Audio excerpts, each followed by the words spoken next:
할렐루야. 저와 여러분들은 지금 뭘 선포했죠? 말씀을 선포합니다. 여러분들이 말씀을 여러분들의 삶 속에서 이 말씀들이 여러분들의 삶을 끌어가실 줄 믿습니다. 그래서 이 시간에 말씀을 나누는 거예요. 그런데 제가 오늘 어제 저녁에 잠을 12시 넘어서 자긴 했어요. 근데 갑자기 눈이 떠지더라고요. 근데 딱 떠봤더니 정확하게 4시 24분. 그때 눈이 떴는데 그 다음부터 잠이 안 오는 거예요. 그래서 그때부터 기도하고 말씀 생각하고 제가 원래 전하고자 했던 말씀이 따로 준비되어져 있었는데 갑자기 계속 그 마음을 주시는 거예요.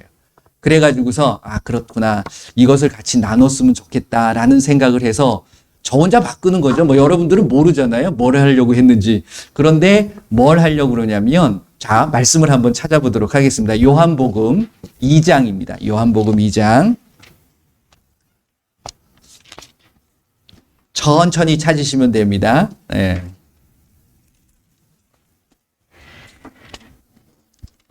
요한복음 2장 전체를 보는 건 아닌데 제가 잠깐 말씀을 드리면 2장부터 시작되어지는 게 무엇이냐면 처음으로 예수님께서 이제 기사와 표적이 나타나는 모습을 보여주시는 거예요. 근데 원래 이제 공생애가 시작된 거는 아닌데 가나 혼인잔치에서 물을 변하여 포도주가 되는 그 일을 보여줍니다.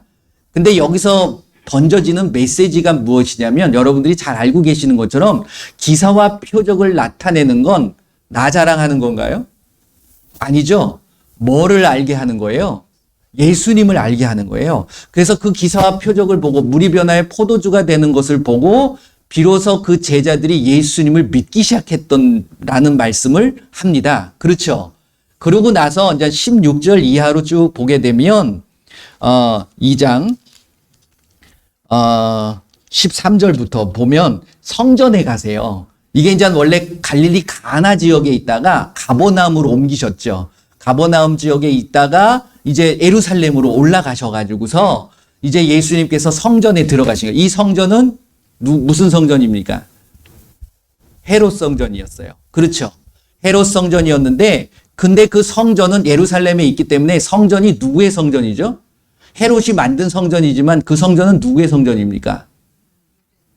유대인의 성전이에요? 하나님의 성전이죠. 성전은 하나님이 계시는 곳이잖아요. 그렇죠. 그런데 놀라운 건 예수님이 딱 들어가셨는데 거기서 무슨 일이 벌어지죠? 그 성전 안에서 성전은 뭐 하는 곳이에요?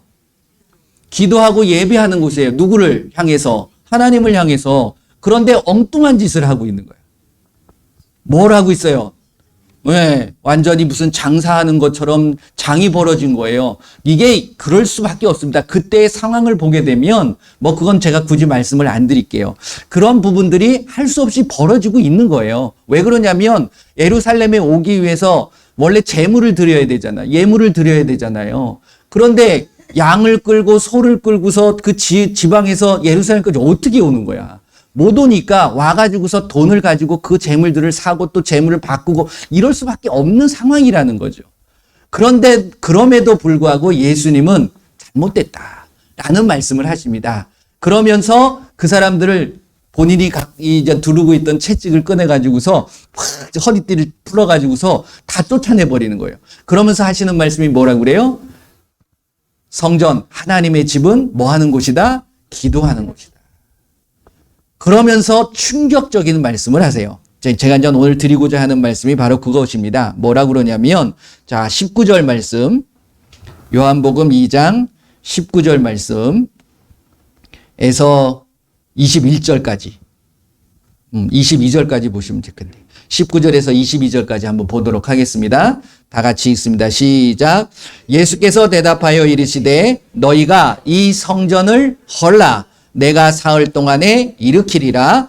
유대인들이 이르되 이 성전은 46년 동안의 지었건을 네가 3일 동안에 일으키겠느냐 하더라. 그러나 예수는 성전된 자기 육체를 가리켜 말씀하신 것이라. 죽은 자 가운데서 살아나신 후에야 제자들이 이 말씀하신 것을 기억하고 성경과 예수께서 하신 말씀을 믿었더라. 할렐루야. 아멘. 제가 뭐 설명을 안 해드려도 무슨 말씀인지 이해되시죠? 예수님이 오시고 나서부터는 어제도 잠깐 말씀을 드렸지만 누가복음 16장 16절 말씀을 보게 되면 예수님이 이렇게 말씀하십니다. 율법과 선지자는 요한의 때까지요. 그 후로는 하나님의 나라의 복음이 전파되니 그리로 침입하느니라 라는 말씀을 하세요.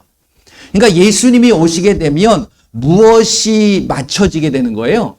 율법과 선지자, 즉 율법, 구약의 모습은 예수님이 구약이라는 것 자체가 예수님이 오심을 약속하신 거잖아요. 그거에 대한 약속, 언약이거든요. 그럼 예수님이 오셨으면 그거는 끝나야 되는 거야. 다시 율법으로 가면 안 되는 거거든요. 율법 시대에 존재했던 것이 바로 이 예루살렘의 성전이었던 거예요. 그러니까 예수님이 오시면 성전이 바뀌어져야 되는 거야. 그것을 예수님이 친히 보여주고서 사역이 시작되어지는 거예요. 그러니까 예수님이 이 헤롯 성전 몇 년 동안 지었다고요? 46년 동안 엄청나게 오래 지은 거죠. 그 성전을 예수님이 헐어버리래요. 그러면서 그 뒷말이 더 충격적인 거죠. 며칠 만에 만들겠다? 3일 만에 새로 만들겠다. 기가 막힌 거죠. 모르는 거예요. 이게 무슨 말씀인지. 이 말씀을 여러분들이 지식적으로 우리가 어떤 과학적인 원리나 우리가 삶을 살아가는 세상적인 이론을 가지고 그것을 판단하려고 하면 도저히 안 되는 부분이잖아요. 그렇기 때문에 고린도전서 2장 12절 13절 말씀을 제가 어제 드렸던 겁니다. 제가 드렸는데 읽어보진 않았는데 한번 찾아보실래요? 이 시간 또 말씀에 대한 어떤 이끄심과 말씀의 인도하심을 여러분들이 한번 보셔야 되니까 고린도전서 2장 12절 13절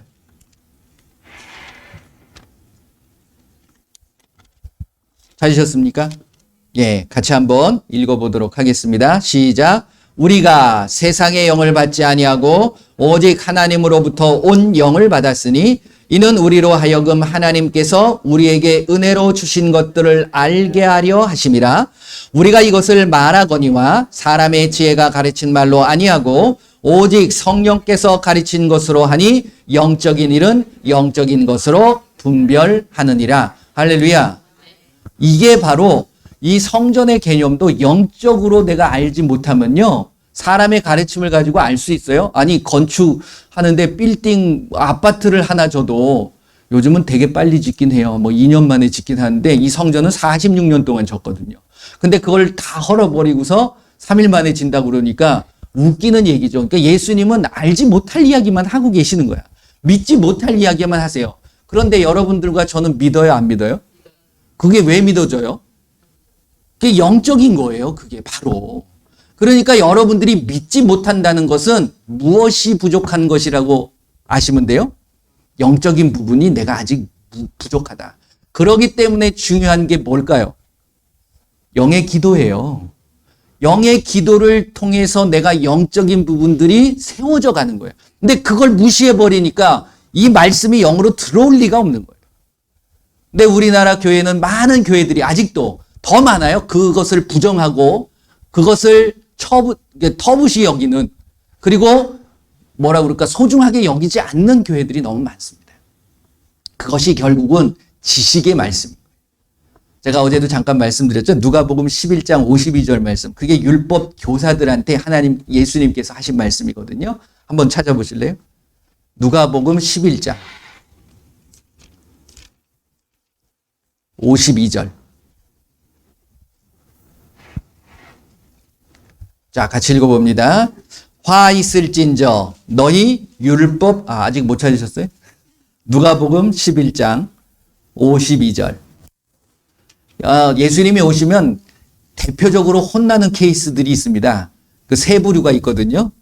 바리새인, 서기관, 율법학자들. 그러니까 지금 오시게 되면 저는 그렇게 생각해요.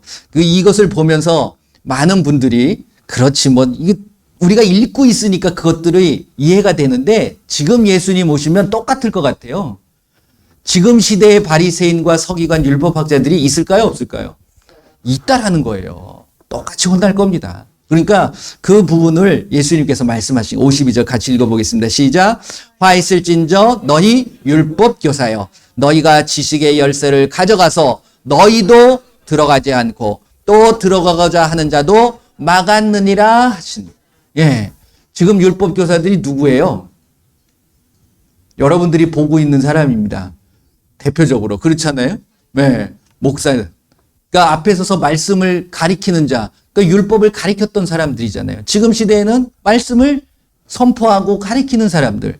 그래서 저는 죄송합니다. 거기서 빠져나가기 위해서 그런 말씀을 드리는 건 아니지만 제가 말씀을 가리킨다라고 하지 않아요. 말씀을 나눈다고 그러지. 예. 어차피 주어진 말씀들을 여러분들이 받아서 여러분들이 행동하게 하시는 거예요.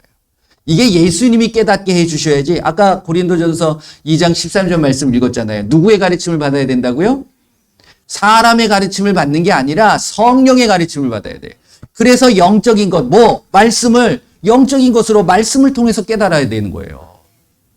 근데 예수님이 오셔서 성전 헐어라. 그러면 내가 3일 만에 일으키리라. 이게 어떻게 깨달아집니까? 근데 저와 여러분들이 이제는 아는 거죠. 제자들도 마찬가지예요. 예수님이 죽고 나서 3일 만에 부활하시고 나서 아하 이게 그거였구나 아는 거죠. 그러니까 저와 여러분들은 제자들보다 복될까요? 복되시죠. 예, 이걸 미리 다 알고 있는 거잖아요. 이걸 다 주셨거든요. 이 12제자들, 예수님과 함께 있던 12제자들은 시간이 지나야 하는 거예요. 근데 우리는 읽으면 아는 거예요. 이게 놀라운 축복이라는 사실을 여러분들이 아셔야 되는 거예요. 성전의 개념을 말씀을 드리려고 합니다. 근데 저와 여러분들이 성전이 되셔야 된다는 거예요, 결국. 그렇잖아요? 그게 어디 나오죠? 너희가 하나님의 성전인 것과 너희 안에 성령이 계시는 것을 알지 못하느냐.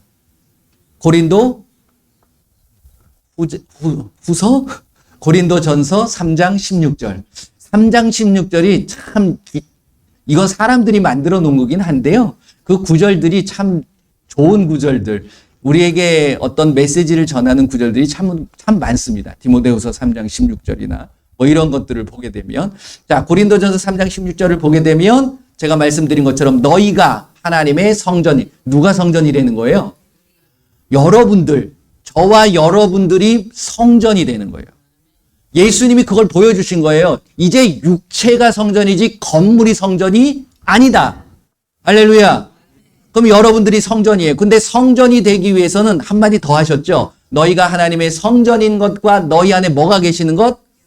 성령이 계시는 것을 알지 못하느냐? 그럼 성령이 계셔야 된다는 거예요? 안 계셔도 된다는 거예요? 계셔야 된다는 거예요. 그러면 여러분들 안에 성령이 계십니까? 할렐루야. 정말로 계십니까? 어떻게 하세요? 성령이 내 안에 계시는 걸 어떻게 하시냐고요? 말씀을 통해서, 어떤 말씀을 통해서? 이게 말씀으로 확실하게 와 계셔야 된다는 거예요. 그냥 막연하게. 그러니까 우리가 제가 어제 말씀을 드렸잖아요. 인터넷을 통해서 예배 드리시는 분 어제 뭔 얘기를 했지? 이렇게 제가 그건 빼고 말씀을 드리겠습니다. 원래 성령의 역사하심이라는 것 자체가 예수님을 믿게 하는 부분이라는 거예요. 그렇죠? 마태복음 22장 43절 말씀과 고린도전서 12장 3절 말씀을 보게 되면 성령이 아니고서는 성령의 역사함이 하지 않으시면 예수님을 주라고 고백할 수 없다라는 거예요. 다시 이야기하면 성령의 역사하심이 없으면 예수님을 믿을 수 있다 없다? 없다라는 거예요.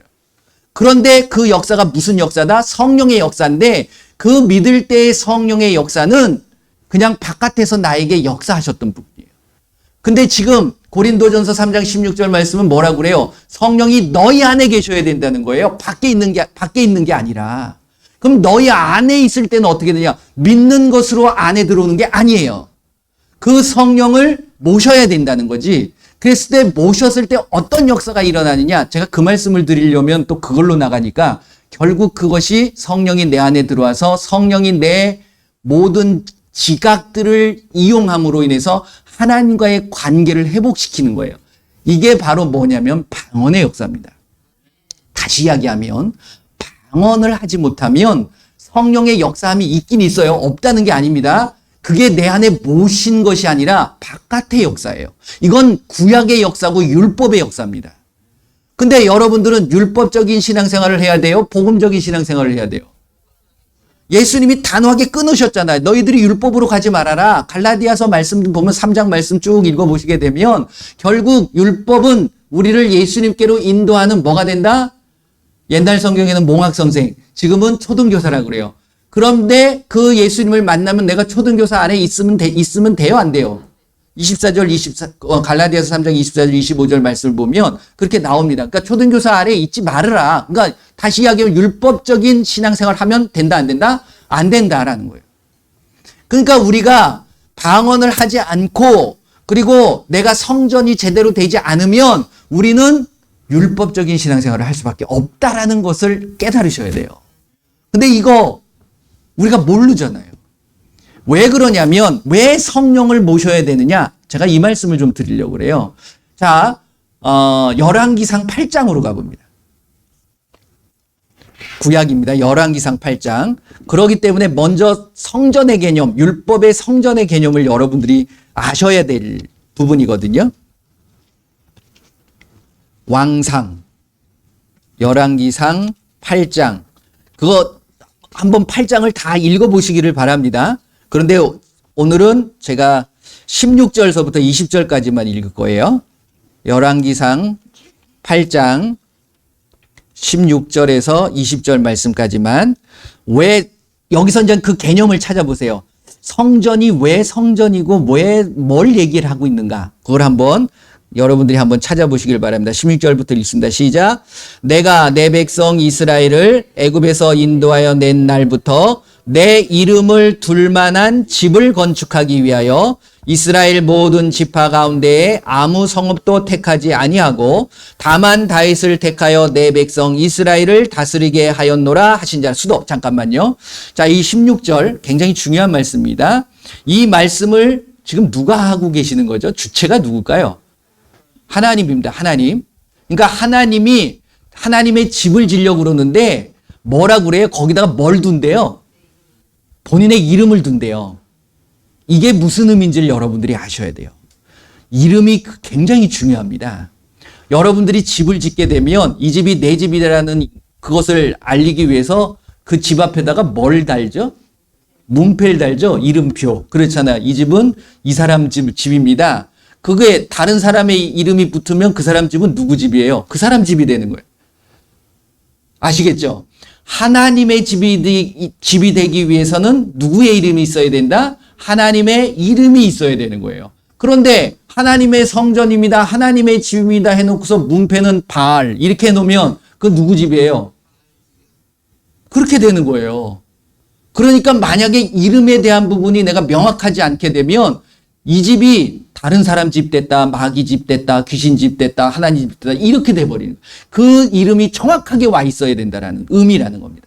자, 그 다음부터 17절서부터 20절까지 여기서 여호와라는 단어가 나오는데 여호와는 주로 바뀌었어요. 주님으로. 그렇게 읽으시길 바랍니다. 자, 다 같이 읽겠습니다. 17절 시작. 내 아버지 다윗이 이스라엘의 하나님 주의 이름을 위하여 성전을 건축할 마음이 있었더니 주께서 내 아버지 다윗에게 이르시되 내가 내 이름을 위하여 성전을 건축할 마음이 있으니 이 마음이 내게 있는 것이 좋도다. 그러나 너는 그 성전을 건축하지 못할 것이요 내 몸에서 낳은 내 아들 그가 내 이름을 위하여 성전을 건축하리라 하시더니 이제 주께서 말씀하신 대로 이루시도다. 내가 주께서 말씀하신 대로 내 아버지 다윗을 이어서 일어나 이스라엘의 왕위에 앉고 이스라엘의 하나님 주의 이름을 위하여 성전을 건축하고. 이름이 계속 나오죠. 그게 하나님의 성전이고 주의 성전이 되기 위해서는 주의 이름, 하나님의 이름이 와줘야 된다는 말씀을 하고 계시는 거예요. 이해되시죠? 그러면 자, 고린도전서로 넘어가는 거예요. 아까 뭐 찾으셨으니까. 고린도전서 3장 16절 뭐라고 그랬어요? 누가 성전이라고요? 내가 성전인 거야. 옛날에는 예루살렘에 있는 성전, 그게 하나님의 성전이었어요. 근데 예수님이 오셔서 성전을 헐어버린 거예요. 본인의 육체가 결국 십자가에 못 박히심으로 인해서 그 부분을 완전히 패하셨고 예수님이 돌아가시면서 어떤 일이 벌어졌죠?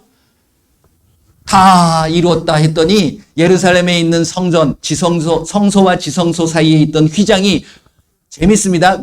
아래에서 위로 찢어진 게 아니에요. 위에서 아래로 찢어버린 거예요. 그러니까 하나님이 직접 찢어버린 거예요. 이제 성전 필요 없다는 거예요. 이제 내가 성전이니까 하나님을 만나기 위해선 옛날에는 성소까지 갔다가 지성소는 함부로 들어가지도 못해. 누구만 들어갑니까? 제사장, 대제사장, 뽑힌 사람들만 들어가는 거야. 그런데 지금은 제사장이 누가 되는 거예요? 여러분들이 제사장이잖아요. 할렐루야. 그러니까 이제 이게 맞아 들어가야 돼. 말씀을 통해서 정확하게 개념을 갖고 계셔야 돼요.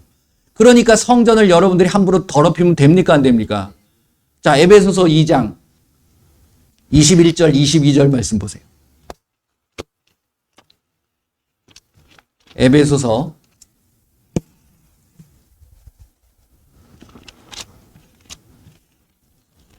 2장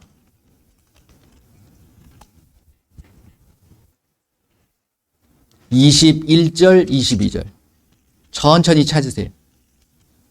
신약입니다. 에베소서 2장 21절, 22절.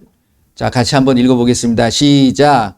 그의 안에서 건물마다 서로 연결하여 주 안에서 성전이 되어가고 너희도 성령 안에서 하나님이 거하실 처소가 되기 위하여 그리스도 예수 안에서 함께 지어져 가느니라. 아멘. 저와 여러분들이 뭐가 되어져 가야 된다고요? 성전. 주 안에서 성전이 되어져 가야 돼요. 그리고 22절에 뭐라고 돼 있어요? 그래서 성령 안에서 하나님이 거하실 집, 처소가 돼야 돼요. 성령이 역사하고 성령이 떠나가 버리면 안 돼요. 성령이 바깥에 있으면 안 된다라는 거예요. 그러니까 성령이 내 안에 들어오게 되면, 자, 사도행전 2장 4절 말씀을 한번 보세요.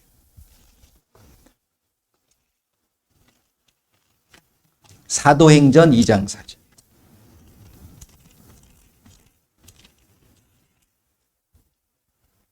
이때가 바로 오순절에 마가다락방의 오순절 성령이 처음 임하시는 그러한 모습을 보여주는 겁니다. 그렇죠? 자, 4절 같이 읽어봅니다. 시작. 그들이 다 성령의 충만함을 받고 성령이 말하게 하심을 따라 다른 언어들로 말하기를 시작하니라. 이 다른 언어가 바로 방언입니다. 이 원어를 보게 되면 방언이에요. 근데 이제 이 방언이라는 것을 각자 이상한 단어들을 다 해놔가지고서 뭐 외국어로 해놨다가 뭐 그렇게 해놔도 보니까 일괄성이 없게 만들어서 혼돈하게 만들어버린 거예요. 그러니까 여기서 다시 이야기하면 그들이 성령의 충만한, 성령이 임했잖아, 이제. 그래서 각 사람들에게 임합니다. 어떻게? 바람 소리 같이 불처럼 그 성령들이 각 사람들에게 임했을 때 그들이 뭐를 따라? 성령의 말하게 하심을 따라. 그들이 뭐를 하더라? 방언을 말하더라.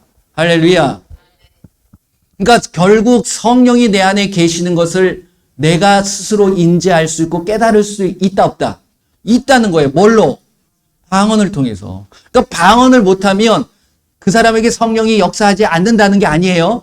여러분들 또 그러니까 그러면 내가 성령이 없는 거야? 그럼 성령 시대인데 뭐 이렇게 얘기하시는 분도 계세요. 그 말은 끝까지 들으셔야 돼.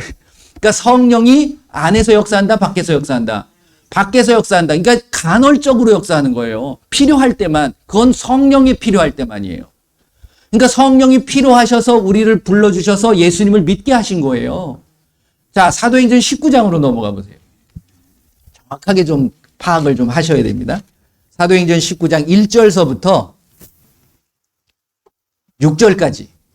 자, 이 부분을 정확하게 여러분들이 깨달으셔야 돼요.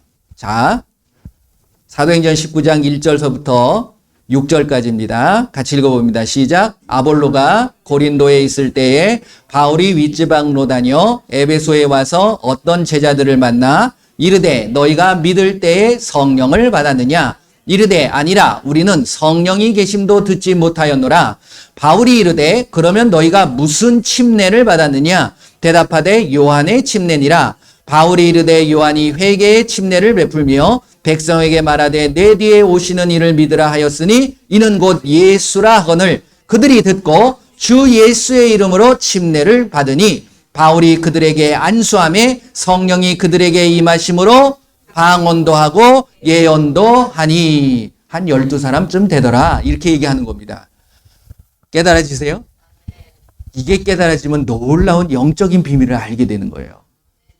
아볼로의 제자들이 그러니까 원래 그 에베소 고린도에 있을 때, 그러니까 바울이 에베소에 이제 오게 된 거죠. 그 소문을 들은 거예요. 그러니까 아볼로, 이게 18장을 보면 아볼로에 대한 이야기 나오는데, 아볼로가 어떤 사람이었죠? 성경에 능통한 사람이었어요. 근데 한 가지 부족한 게 있어요. 뭐가 부족해요? 성령에 대해서 몰라요. 그러니까 말씀이 영적인 거예요? 혼적인 거예요? 혼적인 거예요. 아볼로한테는. 왜? 성령을 모르는데?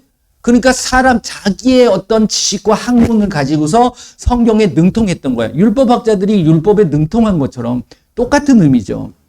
그러니까 아볼로의 제자들을 딱 만났을 때 바울이 첫 일성이 뭡니까? 뭐라고 얘기해요? 너희들이 믿을 때 성령을 받았냐? 성령에 대한 이야기를 합니다. 왜? 우리의 사역은 성령의 사역이 돼야 돼요. 성령이 소멸되고 성령이 사라지게 되면 우리는 아무것도 할 수 없습니다. 귀신도 쫓아낼 수도 없어요. 그런 의미입니다. 그러니까 바울이 아볼로의 제자들한테 이 얘기를 하는 거야. 너희들이 믿냐?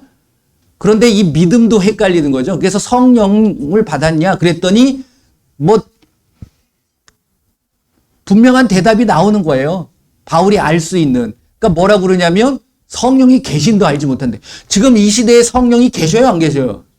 계셔요. 역사하고 있는 거야. 그런데 중요한 건 그걸 내가 모셔야 되는 거예요. 지금도 마찬가지입니다. 성령이 계셔요, 안 계셔요? 근데 성령을 모셨느냐, 안 모셨느냐가 중요한 거예요. 그러니까 이 바울이 뭘 깨달았냐면 예수님을 믿고 있다는 거예요, 없다는 거예요? 고린도전서 12장 3절 성령이 아니고선 그리스도를 주라고 고백할 수 없다. 그러니까 성령을 모른다. 예수님 믿는다, 안 믿는다? 예수님 모르는 거예요. 성경을 읽으면서 성경에 능통하면서 예수님을 못 믿는다. 있을 수 있어요, 없어요? 있어요. 지금 시대가 그런 거예요.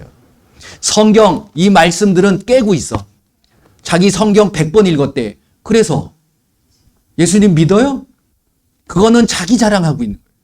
우리는 한 번을 안 읽었어도 요한복음 1장만 읽어도 그 예수님이 하나님이셨구나. 그 하나님이 이 땅에 오셔서 그 예수님을 믿게만 하면 나는 하나님의 자녀가 되는구나.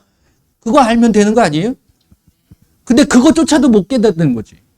이게 바로 성령의 역사라는 거예요. 그러니까 뭐부터 가요? 그러면 너희들 무슨 침례 받았냐? 이렇게 물어봅니다. 성령에 대해서 알려준 게 아니에요. 그러니까 왜? 예수님 믿지 않았으니까 당연히 예수님의 이름으로 침례 받아야 안 받아요? 못 받았다는 사실을 알게 된 거죠. 그러니까 너희들 무슨 침례 받았으니까 요한의 침례밖에 못 받은 거예요. 그러니까 이것은 구약에 흘러오고 있는 어떤 죄성, 이거에 대한 부분이에요. 그래서 요한은 누구의 길을 예비하는 거예요? 예수님을 예비하는 거잖아요. 그러니까 예수님을 만나게 하는 율법의 가장 마지막 선지자인 거예요. 그리고 나서 바울이 뭘 소개하죠? 예수님을 소개합니다. 그리고 나서 그들이 예수님 믿었을까요? 안 믿었을까요? 그 얘기는 없어요. 그렇죠? 그거 보게 되면 4절 보면 바울이 이르되 요한이 회개의 침례를 베푸며 백성에게 말하되 내 뒤에 오시는 이를 믿으라 했다. 그게 바로 예수님이다 하셨으니 이는 곧 예수라 하거늘. 그리고서 5절 그들이 듣고 뭐가 빠졌냐면 가로 열고 그들이 믿고 고백하니 가로 닫고. 이게 빠진 거예요. 그렇잖아요. 예수님의 이름으로 침례를 주는데 예수님을 믿지 않는 자들한테 침례를 주나요? 아니잖아요. 여러분들 침례 받을 때 제가 뭘 먼저 고백했어요? 영접기도 했잖아요. 그리고 나서 그 믿는 자들에게 예수님의 이름으로 침례를 주는 거예요.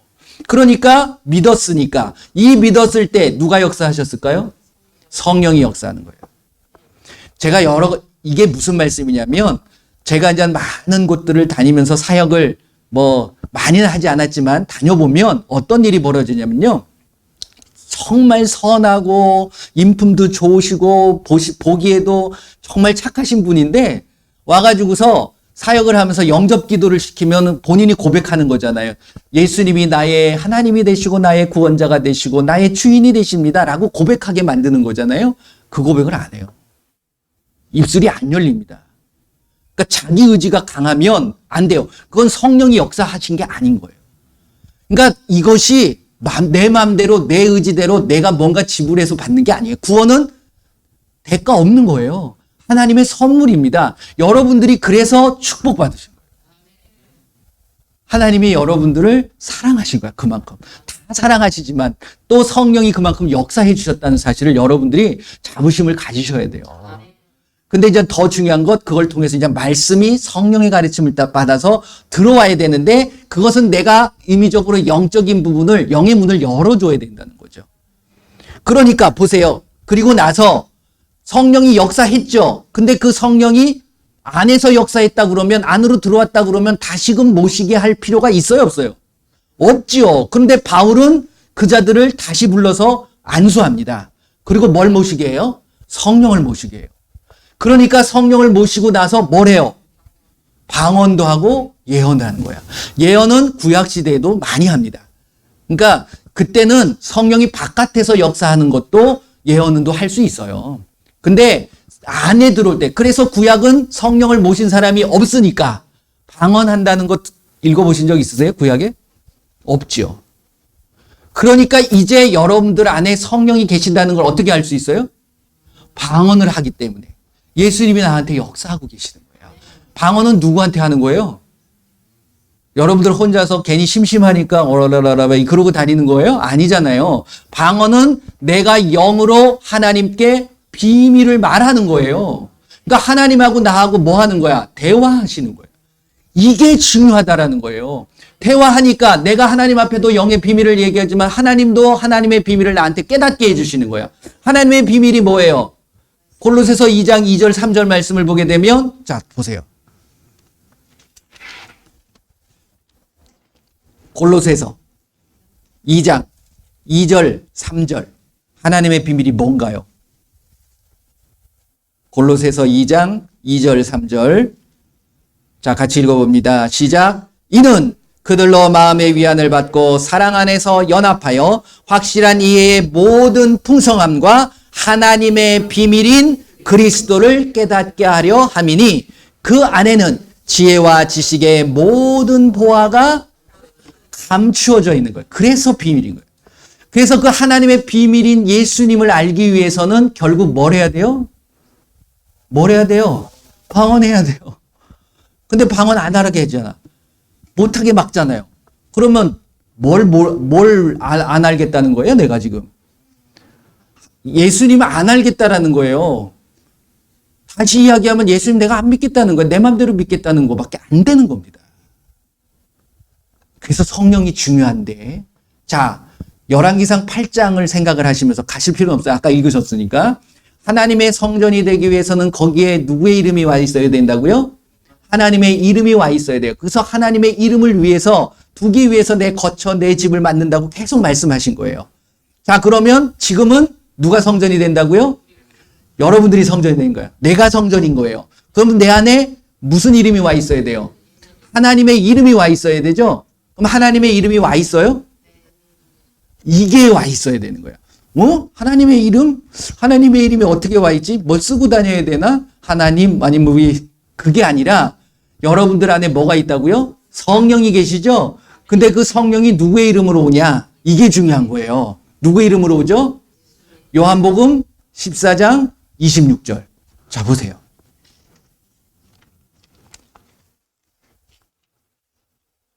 이 말씀을 드리려고. 네. 요한복음 14장 26절. 자, 같이 읽어봅니다. 성령이 보혜사죠? 네, 근데 성령의 이름이 보혜사가 아닙니다. 다른 이름으로 오세요. 자, 읽어보겠습니다. 시작. 보혜사, 곧 아버지께서 내 이름으로 보내실 성령. 그가 너희에게 모든 것을 가르치시고 내가 너희에게 말한 모든 것을 생각나게 하리라. 할렐루야. 성령이 누구 이름으로 와요? 하나님의 이름인 예수의 이름으로 오는 거예요. 깨달아지십니까? 그러기 때문에 여러분들 안에 뭐가 있는 거예요? 예수님의 이름이 주어진 거예요. 그 이름이 누구의 이름이라고요? 하나님의 이름이라는 거예요. 독생자 아들의 이름이 아니라 하나님의 이름. 그러기 때문에 여러분들이 무슨 성전이에요? 하나님의 성전인 거예요.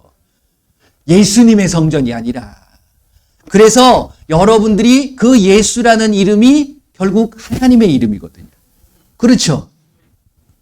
요건 이해되시잖아요.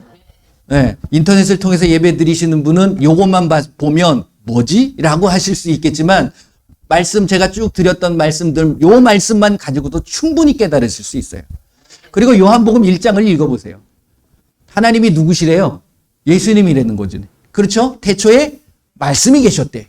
그 말씀이 누구랑 계셨어요? 하나님과 함께 계셨어요. 근데 그 말씀이 곧 누구세요? 하나님이시래요. 그러니까 결국 하나님이신 말씀이 14절 육신을 입고 오셨대요. 그분이 누구예요? 예수님이래요. 그럼 예수님이 누구라는 거예요? 그렇잖아요. 이게 안 깨달아지세요? 이렇게 얘기해도 그건 그런데 내가 배운 신학은 달라. 이렇게 얘기하는 게 결국 율법 교수나 지금 목사님들의 모습이었다는 거예요. 다시 말씀드리면 제가 5년 전에 그랬어요. 다른 사람이 아니라 제가 그랬어요.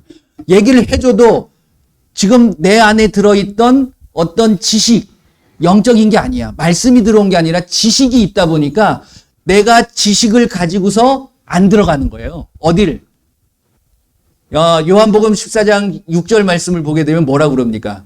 예수님이 내가 곧 길이요 진리요 생명이니 나로 말미암지 않고는 아버지께로 갈 자가 없는 거예요. 올 자가 없는 거예요.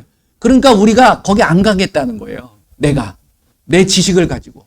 그런데 여기서 나만 안 가면 되는데 누구까지 못 가게 해요? 내가 가리켰던, 내가 알려줬던 사람들까지 못 가게 막아버리는 거예요. 이게 엄청난 저주입니다, 저주. 그래서 갈라디아서 1장 6절 이하를 쭉 보시게 되면 예수님이 그 말씀을 하고 계시는 거예요. 그러니까 바울을 통해서 말씀하고 계시는 거죠. 복음, 예수님, 다른 분이 계세요? 다른 복음이 있고 다른 예수님이 있을 수 있나요? 근데 여러분들 한번 주의를 살펴보세요. 있어요, 없어요? 이게 너무 놀라운 거 아닙니까? 그러니까 그 다른 복음을 전하고 너희들이 받은 것 외에 다른 것을 전하면 너희가 축복을 받는다, 저주를 받는다. 저주를 받는다. 말씀하고 계시는 거예요. 그 저주, 축복의 그 선택의 기로에서 여러분들은 결국 무엇을 선택해야 될까요? 축복을 택해야 돼요? 저주를 택해야 돼요? 복음을 택해야 돼요? 아니면 안복음? 복음을 택해야 되는데 예수님을 택해야 되는데 말로는 그렇게 잘 하세요. 근데 우리가 신앙생활을 하다 보면 뭐를 기쁘게 하냐면 예수님을 기쁘게 하는 게 아니라 나를 기쁘게 하고 다른 사람을 기쁘게 하는 거예요. 이게 바로 다른 복음이고 다른 예수님을 믿는다라는 겁니다. 한번 보세요. 갈라디아서 1장 10절 말씀. 자, 이 말씀을 드리고 말씀을 맺겠습니다. 갈라디아서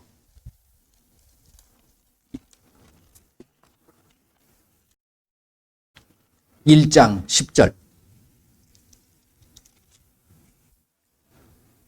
갈라디아서 1장 10절. 6절서부터는 제가 드렸던 그 말씀이거든요. 원래 복음은 다른 복음이 없는 거예요. 그런데 다른 복음을 따라서 따라가는 게 너무 이상한. 그러니까 지금 시대 똑같죠. 자, 10절 시작. 이제 내가 사람들에게 좋게 하랴. 하나님께 좋게 하랴. 사람들에게 기쁨을 구하랴. 내가 지금까지 사람들의 기쁨을 구하였다면 그리스도의 종이 아니니라. 할렐루야. 저와 여러분들은 그리스도인입니까? 아니면 정말로 그렇게 생각하세요? 그럼 누굴 기쁘게 하셔야 돼요? 예수님을 기쁘게 하셔야 돼요. 그러면 예수님을 기쁘게 하는 방법이 뭘까요? 간단해요. 다른 게 아닙니다. 예수님이 하신 말씀대로 하시면 되는 거예요. 그 예수님이 기도하라고 그랬어요? 기도하지 말라고 그랬어요? 기뻐하라고 그랬어요? 슬퍼하라고 그랬어요? 감사하라고 그랬어요? 불평, 불만 이야기하라고 그랬어요? 그렇게 사세요? 그렇게 사시라는 게 아니라 그렇게 살고 계시냐고. 그걸 점검하셔야 돼요. 그게 데살로니가전서 5장 16절, 17절, 18절 말씀이잖아요. 그런데 더 재밌는 말씀은 바로 19절 말씀입니다. 그게 내 힘으로 안 되죠. 그러니까 뭐라 그래요? 19절 말씀. 성령을 소멸하지 말라. 성령을 소멸하는 게 뭐냐? 방언 기도를 끝나는 겁니다. 방언 기도가 끝이면 통하지가 않는 거잖아요. 내가 그걸 막아버리는 거예요. 다시 한번. 귀신도 숨 쉬는 것처럼 쫓아내지만 방언 기도도 숨 쉬는 것처럼 호흡처럼. 기도는 호흡이라고 그랬잖아요. 그러니까 방언 기도도 영의 기도도 여러분들이 정말 끊임없이 하셔야 돼요. 어떻게 하실 수 있느냐? 이 영은 내가 잠자도 할 수 있는 거예요. 그리고 일하면서도 하실 수 있어요. 운전하시면서도 하실 수 있어요. 내가 어떤 사람하고 대화를 나누면서도 기도할 수 있습니다. 이거는. 할렐루야. 그런 훈련을 하셔야 돼요. 지금도 예배 드리면서 여러분들이 지금 누구하고 저하고 통하는 게 아니에요. 여러분들의 초점은 여러분들이 집중해야 될 거는 누구세요? 예수님이셔야 되는 거예요. 할렐루야. 그러니까 예수님하고 계속 그 대화의 끈을 놓치시면 안 돼요. 그렇잖아요? 나하고 대화를 많이 하는 사람이 예뻐요? 아니면 대화가 끊어지는, 뭐 부부도 마찬가지잖아요. 많은 사람들이 이혼하는 이유가 뭐냐면, 제가 그거를 통계를 내본 적은 없는데, 결국 대화가 끊어지면 서로 간에 마음이 멀어지게 돼 있는 거예요. 그렇지 않아요? 사람과의 관계도 그렇잖아요. 내가 정말 친한 친구인데, 한 1년 동안 만나지 말아보세요. 대화도 없고. 그러면 친한 친구가 돼요? 안 됩니다. 신앙도 마찬가지예요. 하나님하고 아버지하고 아들과의 관계, 자녀의 관계라는데 1년 동안 아무 얘기도 안 해. 그게 뭐가 관계가 유지가 될 수 있어요. 그런데도 정말 신앙생활을 잘하시는 분들이 많으세요. 놀라워. 그렇잖아요? 그러니까 여러분들은 여기 계시는 분들이 아니라 옛날에 제 모습이었다라는 거죠. 그걸 깨닫고 나서는 저는 끊임없이 계속적으로 그 예수님을 생각하려고 하고 그 예수님 앞에 내 마음을 올려드리려고 그러는 거예요. 꼭 말로 이래야지만이 되는 건 아니에요. 그것도 필요하죠. 하지만 내가 끊임없이 누구를 생각하는 것? 예수님을 생각하고 있는 것이 중요한 겁니다. 그럴 때 뭐가 떠오르냐면 성령께서 말씀을 떠오르게 하는 거예요. 그래서 이게 왜 이런 어려움이 생기지? 그럴 때 뭐가 딱 떠오르면 너 감사하고 기뻐해. 이게 떠오르는 거야. 말씀이 떠오르는 거잖아요. 그러니까 그 상황 속에서도 내가 감사할 수 있고 기뻐할 수 있는. 그것이 바로 예수님이 뭐라고 그래요? 데살로니가서 5장 18절 말씀 뭐라고 그럽니까? 이는 그리스도 예수 안에서 너희를 향하신 하나님의 뜻이니라. 하나님의 뜻을 이루어가는 저와 여러분들이 되시기를 바랍니다. 예. 자, 이 시간 기도할게요. 예수님, 내가 이제 성령을 모시고 성령 안에서 뭐 하는 거예요? 기도하시는 거예요. 영적인 기도예요. 영적인 기도를 통해서 하나님과의 관계가 더 친밀하게 되어져 가고 이제는 예수님이 내 안에서 말씀하신 그 말씀대로 행할 수 있는 내가 되게 하여 주시옵소서. 다 같이 기도합니다. 예수님의 이름으로 이 시간에 귀한 하나님의 말씀, 그 말씀을 통하여서 이제 내가 성전이 되어가고 내 안에 성령이 계심으로 이제 방언을 통하여 영의 기도를 통하여 하나님의 놀라운 비밀이신 예수님을 알게 하여 주심을 감사를 드립니다. 이제 예수님을 기쁘게 하며 나가기를 원합니다. 예수님 나를 붙잡아 주시옵소서. 이제 약하고 더러운 귀신들 예수님의 이름으로 모든 것들이 떠나갈지어다. 오직 예수님 함께하여 주시옵소서. 예수님의 이름으로 기도합니다. 아멘. 할렐루야. 여러분들의 삶에 놀라운 어떤 터닝 포인트가 오늘부터 시작하시면 돼요. 또 잘해 오셨던 분은 더 그것을 지켜나가시면 되는 겁니다. 못하셨던 것 그거 낙심하고 실망하실 필요 없어요. 오늘부터 바뀌시면 되는 거예요. 오늘부터 기뻐하시면 돼요. 오늘부터 감사하시면 돼요. 오늘부터 쉬지 않고 기도하면 됩니다. 예, 그것이 하나님의 뜻이기 때문에 예수님의 이름으로 여러분들을 사랑하고 축복합니다. 그리고 여러분들이 사랑하시면 되는 거예요. 그렇죠? 자, 오늘은 성찬을 같이 하려고 합니다. 어제 침례도 하셨고, 그러니까 모든 분들이 다 하시면 돼요. 뭐 침례를 꼭 받아야지만이 성찬에 그거는 아닙니다. 그런 거는 없어요. 그런데 단 여러분들이 혹시 예수님 앞에 어떤 죄된 마음들 이런 부분들이 있다 그러면 먼저 회개하시고 그런 부분들에 있어서 그러니까 만약에 그걸 갖고서 이걸 먹게 되면 예수님이 뭐라고 그랬냐면 말씀을 통해서 그 죄를 먹는다고 그래요. 그래서 그거는 좋은 부분이 아니니까 이 시간에 잠깐 동안 성찬을 할 때 예수님께서 기념하라고 하신 거예요. 그런데 중요한 건 이 예수님의 몸이 아니죠. 몸처럼 여기는 거예요. 그리고 피처럼 여기는 건데 중요한 건 이걸 기념하면서 뭐가 되는 거예요? 몸을 먹을 때 내 몸이 예수님의 몸으로 바뀌는 거예요. 이 성찬의 이념은 의미는 무엇이냐면 결국 나는 죽고 예수님이 사신다는 겁니다. 내 육신이 죽었어요. 그러니까 질병도 죽어버리는 거야. 그러니까 예수님은 건강하셨을까요? 아프셨을까요? 건강하셨죠. 그러니까 예수님처럼 여러분들이 건강하게 된다라는 것을 믿고 선포하시는 겁니다. 그 다음에 피를 마시면 여러분들의 모든 혈관들이 있는 것처럼 혈관도 피도 바뀌어지는 거야. 뭘로? 예수님의 피처럼. 고린도서 5장 17절 말씀, 내가 새로운 피조물이 되는 거예요. 그것을 여러분들이 선포하시면서 죽음만을 기념하고 슬프시면 안 돼요. 저는 이 성찬을 할 때 슬퍼하지 말라고 합니다. 그거로 끝나버리면 안 되잖아요. 죽음으로 끝났다면 예수님을 믿을 필요 없죠. 예수님은 다시 부활하셨습니다. 우리를 위해서. 그러니까 그 부활하신 예수님처럼 여러분들의 몸도 부활하고 새로운 그 몸으로 되는 거예요. 그리고 피도 깨끗한 피가 되는 거예요. 이걸 여러분들이 선포하시라는 겁니다. 자, 먼저 기도하시길 바랍니다. 예수님, 이 시간에 성찬을 할 텐데 예수님, 제가 죄를 먹고 마시지 않게 하여 주옵소서. 이 시간 내 안에 있는 더러운 죄들, 나에게 역사하는 악하고 더러운 귀신들 예수님의 이름으로 떠나갈지어다. 예수님의 이름으로 나의 모든 죄들을 다시 한번, 아까 예배 드리기 전에도 했지만 다시 한번 예수님의 이름으로 용서해 달라고 다시 한번 기도하도록 하겠습니다.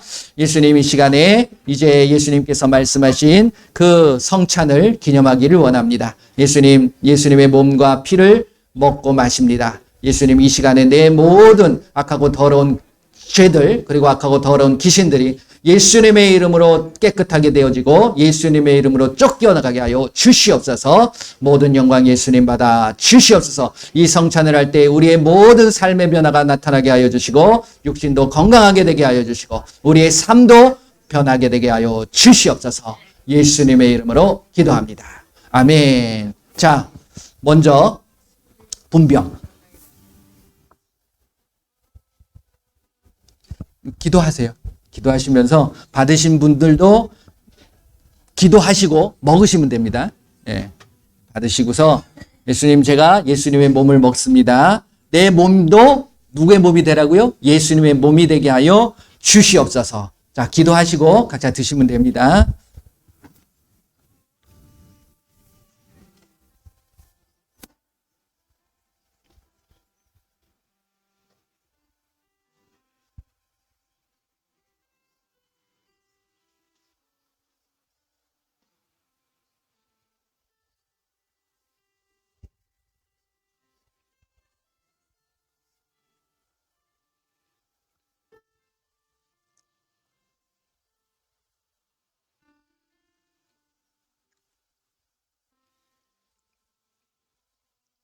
자, 기도하시고 드시길 바랍니다. 그리고 선포하세요. 예수님, 예수님의 몸을 먹습니다. 이걸 안 하면 예수님하고 상관이 없다라는 말씀을 하셨잖아요. 그러니까 내 안에 이제 예수님으로 갈라디아서 2장 20절의 고백처럼 내가 그리스도와 함께 십자가에 못 박혔나니 이제 내가 사는 것이 아니라 이제 예수님이 내 안에 살게 하여 주시옵소서. 그 하나님의 아들이시고 하나님이신 예수님을 내가 믿음으로 그 예수님의 역사하심이 나의 삶을 통해 나타나게 하여 주옵소서. 내 몸의 모든 질병들이 치유되게 하여 주시고 나의 모든 건강이 회복되게 하여 주시옵소서. 예수님의 이름으로 기도합니다. 아멘. 자, 분잔. 자, 예수님의 피를 주시겠습니다. 여러분들 미리 기도하세요. 예수님, 이제 예수님의 피를 마십니다.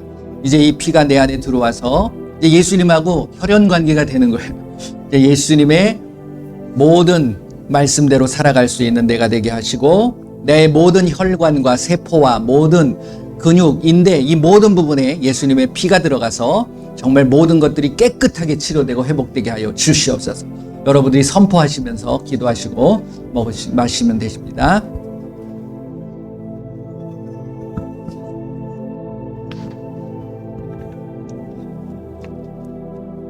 예수님 감사합니다. 이제 예수님의 피가 내 안에 들어와서 머리부터 발끝까지 예수님의 피가 흐르게 하시고 예수님의 삶으로 살아가게 하여 주시옵소서. 이 세상의 소금이 되게 하시고 세상의 빛이 되게 하셔서 이제 예수님의 이름으로 매갈 때 세상의 모든 악하고 더러운 것들이 예수님의 이름 앞에 무릎 꿇게 하여 주시옵소서. 이 땅에 살아갈 때에 예수님의 놀라우신 능력과 권세가 나의 삶을 통해 나타나게 하여 주시옵소서. 예수님의 이름으로 기도합니다.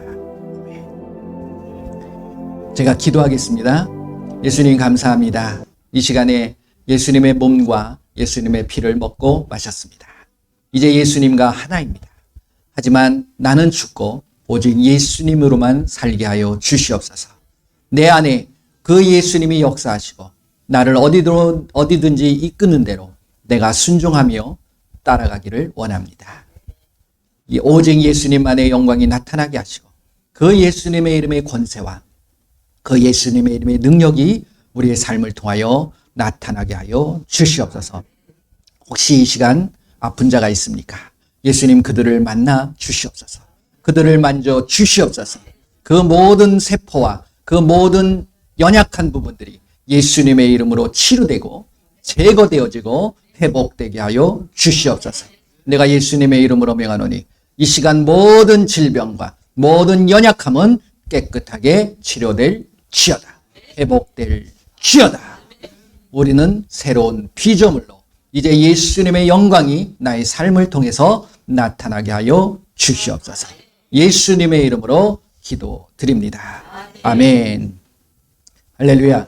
여러분들을 예수님 안에서 뵙게 돼서 너무 감사하고요. 또 인터넷을 통해서 예배 드리시는 분도 그냥 집에서 하시면 돼요. 꼭 포도 주스가 아니더라도 물을 떠다 놓고 하시면 돼요. 왜? 예수님은 물도 포도주로 바꾸시기 때문에 포도주라고 여기시면 되는 거잖아요.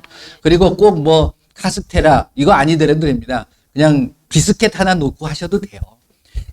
우리가 꼭 그걸 해야지만이 된다. 그건 아닙니다. 우리가 기념하는 거잖아요. 그러면서 그것을 선포하는 게 중요한 거예요. 예수님의 몸을 내가 먹습니다. 이 시간. 예수님의 피를 마십니다. 이제 나의 삶도. 그러면서 건강하게 되신 분들도 참 많으세요. 이 성찬을 통해서.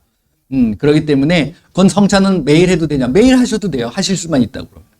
그러니까 그건 꼭 어떤 목사님이 주도해야 된다. 그것도 아닙니다. 여러분들이 지금 성전이잖아요. 여러분들이 제사장이잖아요. 그거 잊어버리시면 안 돼요. 그래서 여러분들에게 예수님이 주시는 그 말씀대로 행하시면 되는 걸 줄 믿습니다. 자, 이 시간에는 아픈 자들을 위해서 기도하려고 합니다. 끝나고 나서 혹시 기도받기 원하시는 분들은 제가 또 해드릴 텐데, 이 시간에는 또 인터넷을 통해서 예배 드리시는 분도 계시고, 또 함께 계시는 분도 또 여러분들이 기도하실 분들도 계시잖아요. 그분들을 위해서 여러분들이 손을 들고 기도하시는 거예요. 그리고 여러분들이 아프신 데가 있다 그러면 그곳에다 손을 대시면 돼요.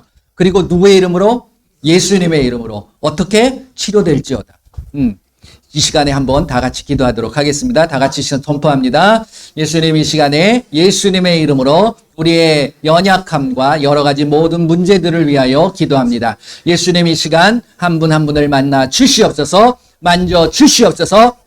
내가 예수님의 이름으로 명하노니 이 시간에 모든 질병과 연약함이 그리고 모든 문제가 예수님의 이름으로 치료되고 회복되고 해결되게 하여 주시옵소서. 내가 예수님의 이름으로 명하노니 이 시간 모든 질병은 깨끗하게 치료될 지엇. 예수님의 이름으로 모든 연약함은 회복될 지엇. 예수님의 이름으로 건강하게 회복될 지어다. 예수님의 이름으로 머리부터 발끝까지 모든 세포 하나하나까지 예수님의 이름으로 머리의 모든 뇌 기능도 예수님이 이 시간 정상으로 회복될 지어다. 예수님의 이름으로 명하노니 시력도 회복될 지어다. 예수님의 이름으로 코의 비염도 축농증도 사라질 지어다. 예수님의 이름으로 이명도 사라질 지어다. 정력은 회복될 지어다. 예수님의 이름으로 이 시간 치아는 정상으로 회복될 지어다. 잇몸도 건강하게 될 지어다. 예수님의 이름으로 이 시간에 목부터 그리고 모든 신장에 이르기까지 모든 기능은 정상으로 회복될 지어다. 모든 장기는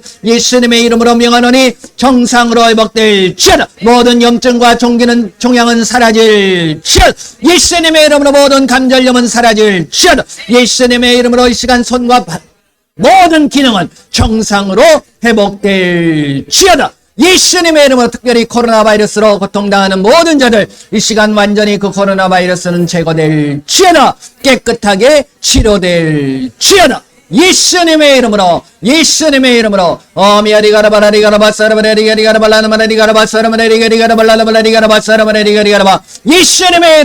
이 시간 깨끗하게 치료될 지어다. 우리 모든 삶과 우리의 삶 속에 역사하고 있는 악하고 더러운 귀신들 내가 예수님의 이름으로 명하노니 완전히 떠나갈 지어다. 다시는 들어오지 말 지어다. 예수님의 이름으로 기도합니다. 아멘. 할렐루야. 자, 제가 늘 말씀드립니다. 기도하시면 여러분들이 점검해 오셔야 돼요. 기도하고 나서 좋아지겠어? 좋아질 거야? 이게 아니라 좋아지십니다. 예수님은 그렇게 해주시니까 한번 움직여 보시고 만져보시고 여러분들이 손을 얹고 기도하셨던 부분 한번 만져보세요. 자, 좋아지신 분. 할렐루야. 예. 뭐가 좋아지셨어요? 다리가 어떠셨는데? 아, 그러세요? 근데 지금 기도하고 나니까 좋아지셨어요. 할렐루야. 또 어디가 좋아지셨어요? 아, 두 분 다 다리가 아프세요? 예. 또, 우리 권사님은 어떠세요? 할렐루야. 예. 계속 기도하겠습니다. 그 다음에 우리 집사님 어떠세요? 예. 할렐루야. 예. 예수님께서 만져주신 줄 믿습니다. 그리고 모든 영광 예수님 앞에 올려드립니다. 할렐루야. 예, 여러분들 더 좋아지실 거고, 뭐 지금 손 드신 분도 더 계시는데, 여러분들이 믿고 선포하고, 여러분들이 인정하시면 안 돼요. 난 아파. 난 아유, 왜 아프지? 이러면 안 돼요. 그럼 그걸 타고서 귀신은 더 역사하는 거예요. 아파도 안 아프다 하실 수 있으면 좋습니다. 제가 그런 말씀을 드렸어요. 이것은 내가 어디가 아파요? 통증이 아파요? 그러니까 허리가 아파? 그거를 아프네? 통증이 오죠? 근데 어디서 느끼는 거예요, 이게? 허리에서 느끼는 게 아니에요. 머리에서 느껴요. 그렇기 때문에 여러분들이 영적인 게 되면은 이게 이 육을 컨트롤할 수 있어요. 너 안 아파? 너 나가. 하고서 영적인 권세로 물리치는 거예요. 이게 바로 예수님께서 예수님의 이름으로 병든 사람에게 손을 얹은 즉 나으리라 하신 말씀인 거예요. 할렐루야. 예, 그렇다고 해서 아프다고 그걸 참는 게 아니라 선포하면 그게 나아지고 치료되어진다는 겁니다. 할렐루야. 여러분들의 한 주간 동안의 삶도 예수님께서 함께 해주시고 늘 동행하심으로 여러분들의 평안과 행복과 감사가 가득 넘치시는 한 주간이 되실 줄 믿습니다. 제가 기도하겠습니다. 예수님 감사합니다. 이 시간에 예수님의 이름으로 모여 그 예수님을 찬양하고 예수님을 예배하며 또 예수님의 이름으로 우리가 선포하였습니다. 예수님, 이 땅에 살아갈 때 이제 내가 성전이 되어 내 안에 성령을 모시고 예수님과 늘 동행하는 그 삶 속에서 늘 승리하고 이기는 귀한 삶을 살아가게 하여 주시옵소서. 내가 가는 곳마다 주의 사랑이 전하여지게 하시고 우리 예수님의 이름이 전파되어지고 예수님의 이름의 복음이 전하여지는 그러한 예수님의 제자의 삶을 살아가는 우리 모두가 되게 하여 주시옵소서. 지금은 우리 주 예수 그리스도의 은혜와 우리 하나님의 크고 넓으신 사랑하심과 성령님의 인도 보호 함께 하심이 이제 내가 성전이 되어 하나님 예수님의 그 비밀을 알고 그 예수님의 비밀을 갖고 예수님의 이름을 선포하기로 다짐하는 귀한 하나님의 백성들 머리머리 위에 그들의 가정과 그들의 삶과 우리 조국 대한민국 위에 지금으로부터 영원토록 함께할지어다. 아멘.